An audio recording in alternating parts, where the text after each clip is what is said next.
Hi, my name is Natalia and I'm pansexual. Hi, my name is Nicole. I'm 22 years old and I'm bisexual. Oh yeah, I'm Xavier Brown.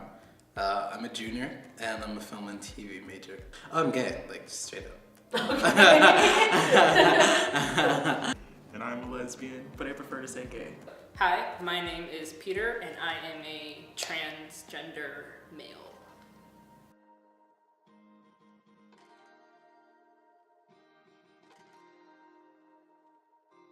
I'm definitely comfortable with myself. I'm not in full, transition yet. I still bind, I still pack, I haven't had surgeries, I just started taking hormones. But I can say I'm pretty comfortable with myself. I'm married and my wife knows, so. For me, kind of the whole coming out as pansexual and finding that label as a label, it's all been about visibility. Since I was very little, my first crush was like in first grade. It was on a guy, but after that it was all girls. So I was still like attracted to women still.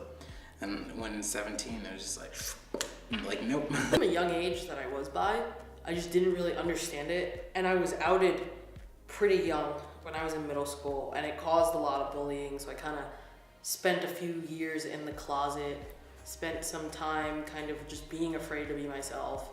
I'm not okay with it. The whole thing makes me sick. LGBT community is portrayed, and I don't think it's a very truthful portrayal. But in terms of my sexuality specifically, I haven't seen anything about pansexuality in the media unless it's like on BuzzFeed, like the difference between bisexual and pansexual, but like we're not in movies, we're not in the headlines, which is fine, but that means that no one knows what pansexuality is, which means there are going to be a lot of people still wondering what the fuck they are and still confused for a very long time. And then there are going to be people that like, I still have to explain myself every single time I come out of the closet to anyone because no one knows what pan is. First things first is, I think that it kind of really focuses more on like white LGBT than like LGBT of color. And I think like LGBT of color are like, I think the oppression is a little bit more intensified in those areas economically, socially, and especially like racially. And I think that like the narrative is always kind of, especially in gay media, the narrative and who is represented and who is like considered like a sex symbol is always focused on a sexual minority who is white. It's like two polar extremes. It's either we are really just normal people, which is the way it should be, or we're just these sex-crazed lunatics that just want to, and excuse me for saying it like this, that we just want to fuck everyone. I feel like media still doesn't understand what a lesbian is. Just like in terms of like shows or whatever, right? Like they know exactly what a gay man is, they portray it very well, but like for a female, they don't do a good job at it, which is why I can't stand the Logo channel. There's nothing that portrays lesbians well enough. And in terms of black lesbians, they definitely don't portray that well because being black and being gay is considered very bad. So When it comes to media, and I can talk about just about LGBTQ, in every aspect, but even focusing on just transgender and transgender males, it's not out there.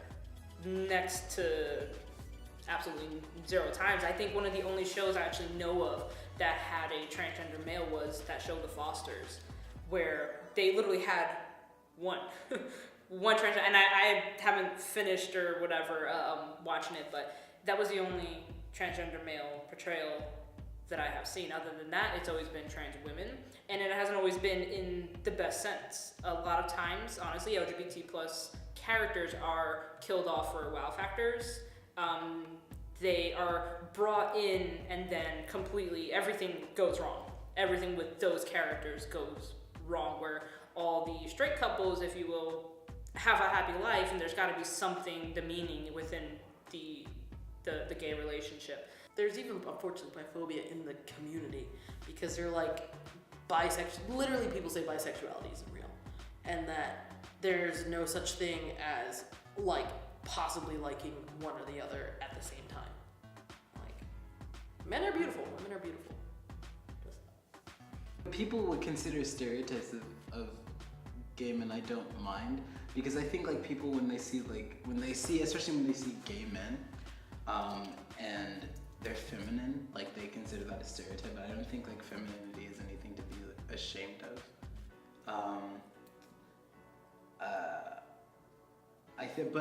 I do understand, like, you know, like obviously not every gay man is like feminine, you know, and or just embraces femininity, and you know, I know that there are people there are gay men who definitely, you know, who present themselves in a masculine way, who are masculine naturally. But in terms of stereotypes, yeah, that's a main one that like I know is controversial, but I definitely don't mind because you know. Ain't nobody bending me over. Oh, so you doing the bending? Is that what it is? I don't wake up holding another man, walking down the street holding some man's hands. That's gay, okay? All bad because I think there's either lesbians are extremely feminine or they think lesbians are extremely butch. When in reality, women are so much more complex than that. Like, it also impacted me because, like, I would always hear people, both in and out of the community, just being like, oh, bisexuality is bullshit. Like, it's not. We're here, we're half queer, like, we're not going away. I can't say that like what other people say about pansexual people or about bisexual people really affects how I feel about my sexuality, but I think, yeah, no, I think in conclusion, I've always been like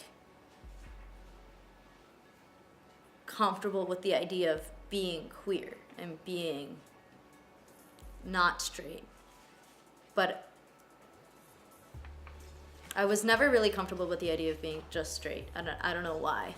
Like, I was comfortable with like figuring out that I was completely gay or figuring out that I was bisexual, even though deep down I knew I wasn't gay because, you know. I'm 24 years old, and this is something I'm only coming to terms with myself. I came out really to myself at 21, 22. So this is far along in my life where I have had these thoughts and just kept pushing it back, where even now, even I get it wrong. And I have to tell myself, wait a minute, that's, you know, it's my own self. What I see the LGBTQ in terms of what I want it to be is just solidarity for other people's struggles within LGBT and just complete freedom, you know, whether you are embrace masculinity or you embrace femininity or you embrace both, you know. It's much more powerful than we give it credit for, you know. We can change, you know, we can change our entire viewpoints towards something by a representative of a specific art form, you know. And especially, you know, music can make you love, it can make you kill. Cinema can make you, you know, love or hate yourself, especially if you don't see yourself or you see yourself portrayed negatively. And people start to believe that as well. And I'm pretty sure there are many people who have not seen themselves or have only seen a part of themselves that isn't, that makes them quite uncomfortable and kind of sheds them in like a negative light. I'm pretty sure there are plenty of people who feel the sting of, you know, alienation because they, you know, they feel like nobody supports them. That's what I want LGBTQ, and I think that's what the actual definition of it is. Although, you know, the loopholes kind of contradict that definition.